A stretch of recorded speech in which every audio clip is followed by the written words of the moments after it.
ये कहानी है एक पुराने रेलवे स्टेशन की, जो 20 साल पहले आग लगने के बाद बंद हो गया था।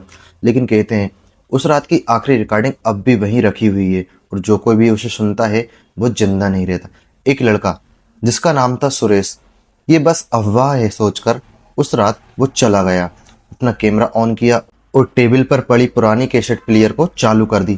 पहले तो बस शोर था, फिर अचानक एक महिला की धीमी कांपती आवाज आई, अगर ये सुन रहे हो तो यहाँ से चले जाओ। उसे लगा कोई मजाक कर रहा है, लेकिन कमरा खाली था।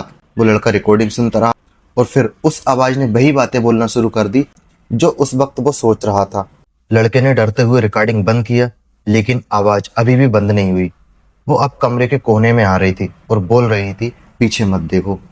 उसने कैमरा घुमाया और स्क्रीन पर साफ दिख रहा था, कमरे के अंधेरे में बिल्कुल उसकी पीठ के पीछे वो महिला खड़ी हुई थी। आधा चेहरा जला हुआ और उसके हाथ में वही कैसेट प्लेयर था जो अभी अभी बंद हो चुका था। और उस रात की पूरी फुटेज अब तक किसी को नहीं मिली।